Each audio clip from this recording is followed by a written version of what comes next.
बच्चों, संस्कृत विषय में आप सभी का स्वागत है। आज हम लघु सिद्धांत कौमुदी का चैप्टर नंबर 1 पढ़ेंगे। चैप्टर नंबर 1 की 3 पार्ट्स हम कर चुके हैं। आज लास्ट पार्ट, 4th पार्ट हम कर रहे हैं संज्ञा चैप्टर का। इसमें आज हम सीखेंगे अनुदित सवर्ण से च अप्रत्यय।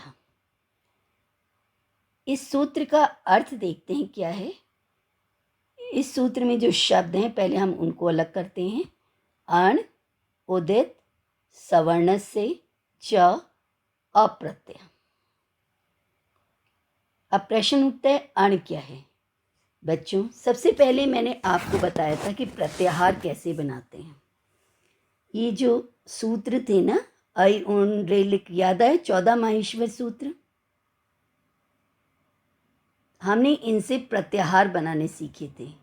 तो अण प्रत्याहार कैसे बनता है? अ ई ऊण, ये जो पहला आप देख रहे हैं अ ई ऊण, अण हो गया। लेकिन इस सूत्र में जो णा है वो अ से लेकर और यहाँ तक जाएगा, लं तक जाएगा। ऐ उण रील रिक ए ऊंग ऐ औज हाय वरट लं। केवल इस सूत्र में उदित, उदित क्या है बच्चों? हमने अभी उच्चारण स्थान सीखे थे ना लास्ट वीडियो में,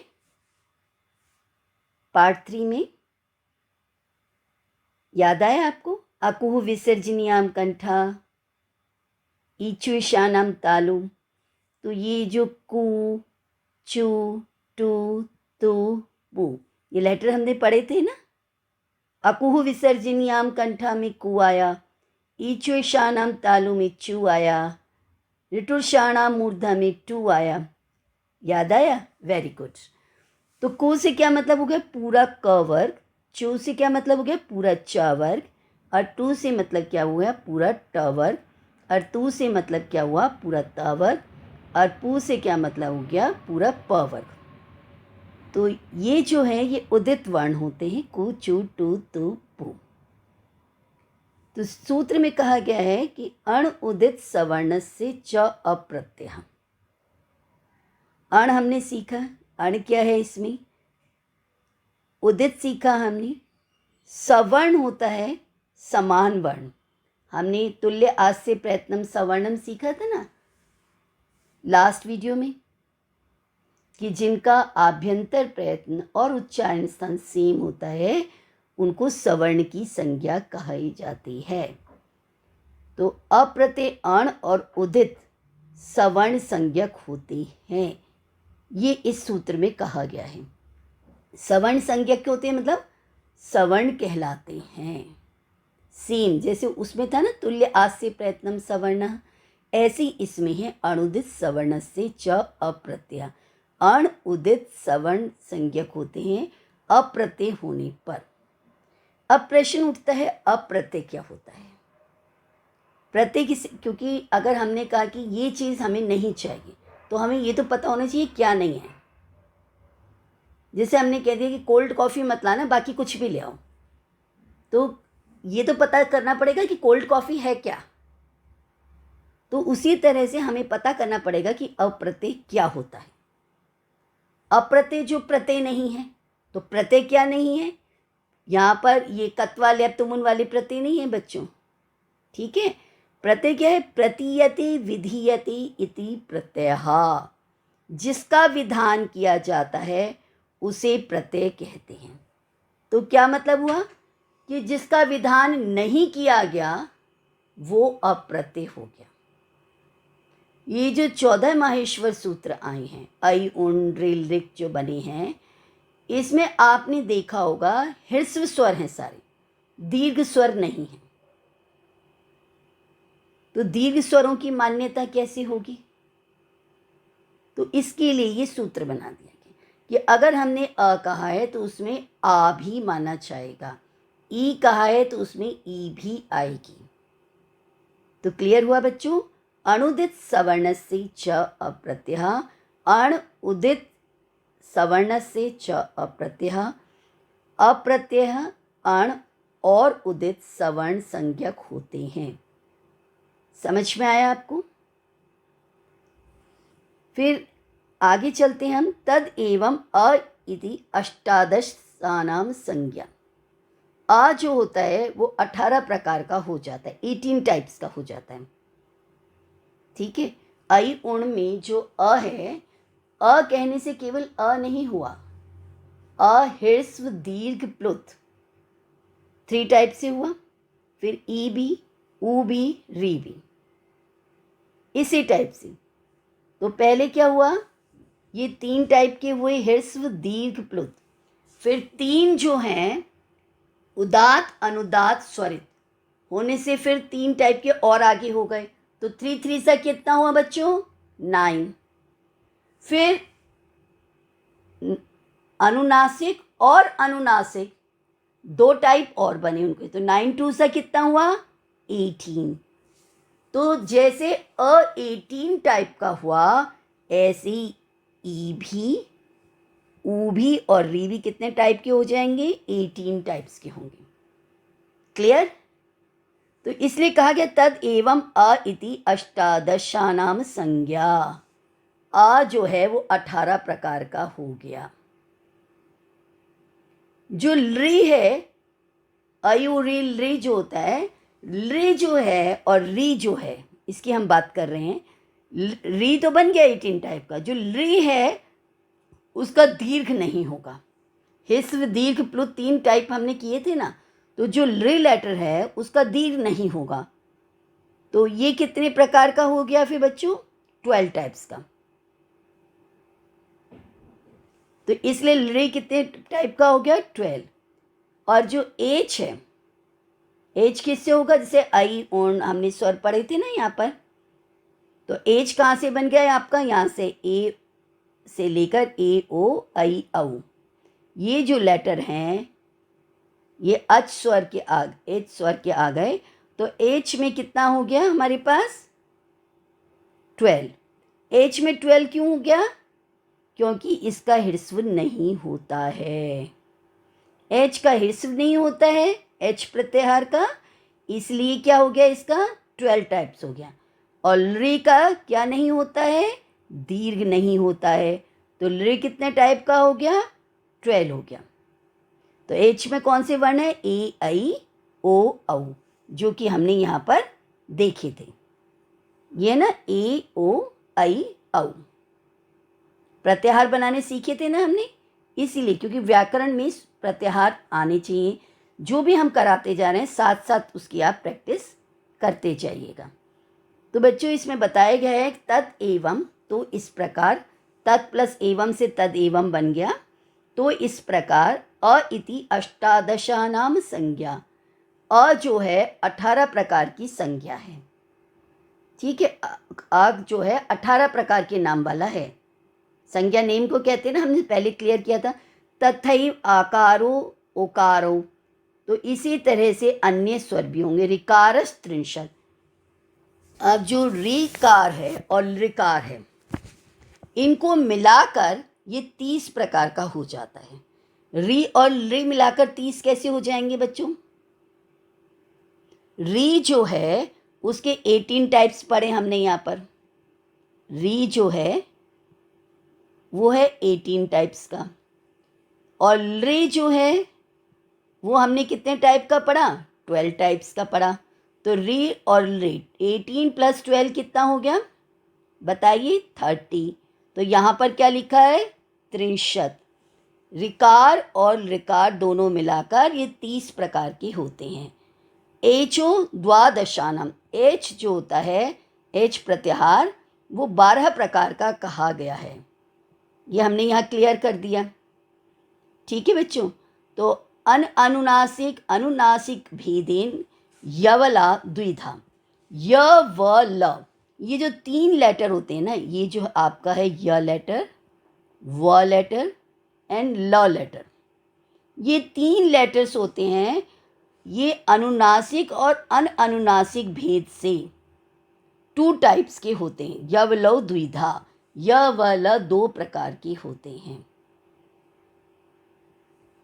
समझ में आया सबको? य अनुनासिक, य अनुनासिक, व अनुनासिक, व अनुनासिक, ल अनुनासिक, ल अनुनासिक। तो इस टाइप से य वाला कितने टाइप के होंगे बच्चों? 2 टाइप्स के होंगे। अब हम आगे पढ़ते हैं। परः सन्निकर्ष संहिता। अब संहिता किसको कहते हैं ग्रामेटिकल लैंग्वेज में, संस्कृत भाषा में?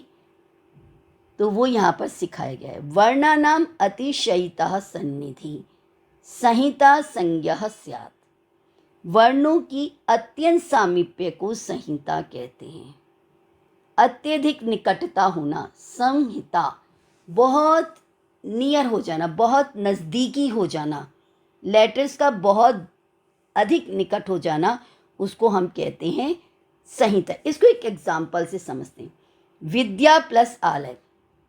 यहाँ विद्या का आ और आलय का आ दोनों अत्यंत समीप हैं। इनके बीच में कोई और वर्ण नहीं है, दोनों को मिलाकर आ हो गया, अतः आ की संहिता संज्ञा हुई। विद्या आलय, आप लिखते हो ना विद्या और आप लिखते हो आलय,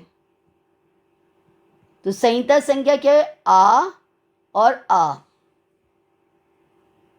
कोई व्यवधान नहीं, कोई रुकावट नहीं आया बीच में, कोई और वर्ण नहीं आ रहा ना।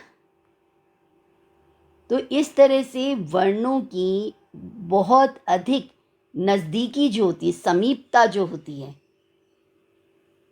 तो इतनी अधिक जो समीपता होती है उसको हम कहते हैं संहिता। अब हलो अनंतरः संयोगः। हल किसको कहते हैं हम? याद आया कुछ? माहेश्वर सूत्र, आयुन ड्रिल रेक एयों, याद आया?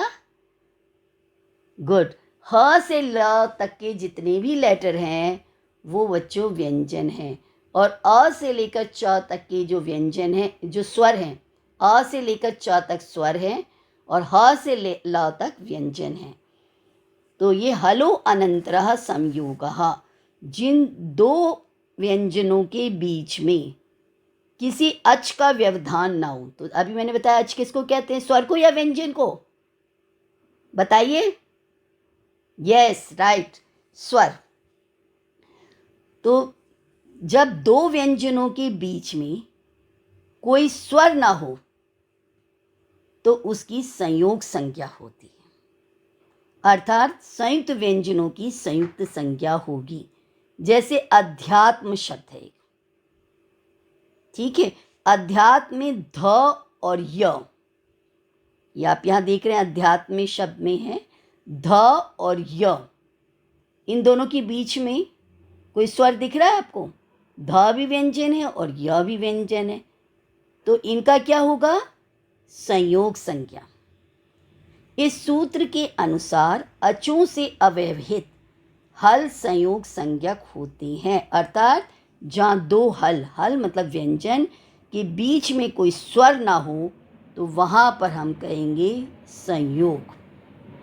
तो अगर एग्ज़ाम में आपको संयोग संज्ञा पूछा जाता है तो आप ये बता सकते हो। ये वीडियो बहुत इम्पॉर्टेंट है और जितने भी मैं इसमें सूत्र बता रही हूँ ये एग्ज़ाम में बार बार पूछे जाते हैं, ये मोस्ट इम्पॉर्टेंट हैं आपके, ध्यान रखिएगा। इससे पहले जो हमने किया था परः सन्निकर्ष संहिता, और इससे पहले जो हमने किया था ये आपका देखिए अनुदित सवर्ण से च प्रत्यय, मोस्ट इम्पॉर्टेंट है। तो ये बहुत बार आ चुका है, तो प्लीज़ इसको ध्यान से करिए, इस वीडियो को बार बार देखिएगा और अच्छे से प्रैक्टिस कीजिएगा। आपसे पूछा जाए संयोग क्या होता है, संहिता क्या होता है, इन दोनों में अंतर क्या होता है, तो आपको अच्छे से पता होना चाहिए। संयोग बच्चों संस्कृत में संयोग एक महत्वपूर्ण संज्ञा के रूप में प्राप्त होता है। यह एक पारिभाषिक शब्द है। महर्षि पाणिनि ने अष्टाध्यायी में इसका अर्थ हलो अनंतरः संयोगः किया है, जो कि अभी मैंने एक्सप्लेन किया। अर्थात स्वर रहित व्यंजनों के व्यवधान रहित, व्यवधान होता है रुकावट, कोई रुकावट नहीं आ रही है। अध्यात्म शब्द बोला तो ध के बाद सीधा ही आ गया, कोई स्वर तो आया ही नहीं, जैसे हम कमल बोलते हैं तो क प्लस अ प्लस म प्लस अ प्लस ल प्लस अ, बार बार एक एक व्यंजन के बाद स्वर आ रहा है। लेकिन यहाँ क्या अध्यात्म बोला तो ध के बाद या आ गया। जैसे हम विद्या बोलते हैं, विद्या बोलते हैं ना, हमने बोला विद्या, तो विद्या में द के बाद सीधा या आ गया है। तो ये संयोग है, अध्यात्म में संयोग है, ध के बाद यह आ गया है। देखिए आया ना बच्चों। तो इसको वो बोला संयोग, अर्थात स्वर रहित व्यंजनों के व्यवधान रहित सामीप्य भाव को संयोग कहते हैं। जैसे हम एक महत्व शब्द बोलते हैं, महत्व शब्द लिखते हैं ना, हम ऐसे लिखते हैं, हम महत्व, माँ लिखेंगे, हा लिखेंगे, ता लिखेंगे, फिर व लिख देंगे, और महत्वम लिखेंगे। तो महत्वम जो हमने लिखा डबल ता लिख दिया, ता है और उसके बाद भी ता है, स्वर नहीं है कुछ भी बीच में, तो इसको हम क्या बोलेंगे, संयोग। अब जैसे उद्यानम है, उद्यानम शब्द है, तो उद्यानम शब्द में क्या है यहाँ पर, ये जो द्या कैसे बना है, दा है और प्लस या है, द्या बन गया। तो द और या के बीच में कोई स्वर दिखाई दिया आपको, नहीं ना, तो हम इसको क्या बोलेंगे, संयोग। अब ये लास्ट श्लोक मोस्ट इंपॉर्टेंट, सुप्तिगंतम च पद संज्ञम स्यात्, सुबंतम च तिगंतम च पद संज्ञम स्यात्। सुबंत और तिगंत को पद कहते हैं। अब पद क्या होता है, पद कहते हैं बच्चों वर्ड को। आपके एग्जाम में आता है ना कि वन वर्ड में आंसर दो, एक पदेन उत्तरत। पद किसको कहते हैं, वाक्य शब्द को कहते हैं। कौन सा शब्द है, जो या तो धातु रूप है या वो शब्द रूप है।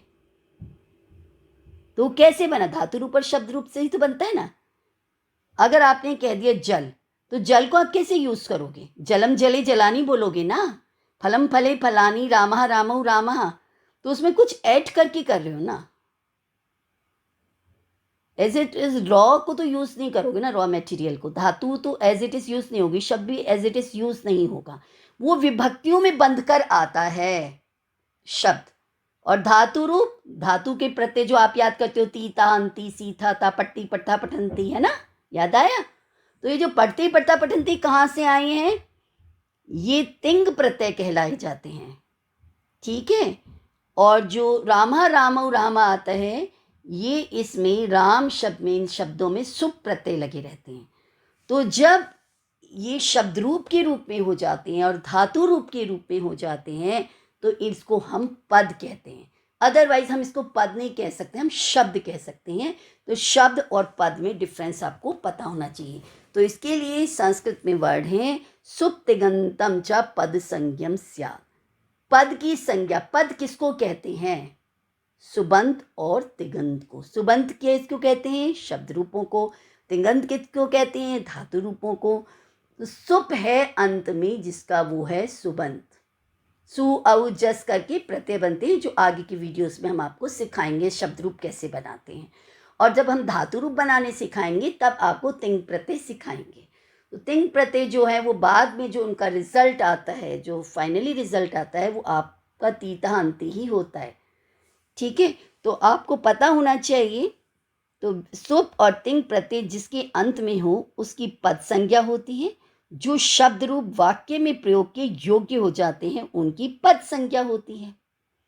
जब पद बन जाता है, जो वर्ड को हम किसी शब्द रूप में बदल जाते हैं, ठीक है। अब जैसे राम शब्द है, श्याम शब्द है, लेकिन वो तब तक यूज नहीं कर सकेंगे जब तक हम सातों विभक्ति और संबोधन में से किसी न किसी और किसी वचन में तो डालेंगे ना, तभी तो हम उसको यूज करेंगे बच्चों।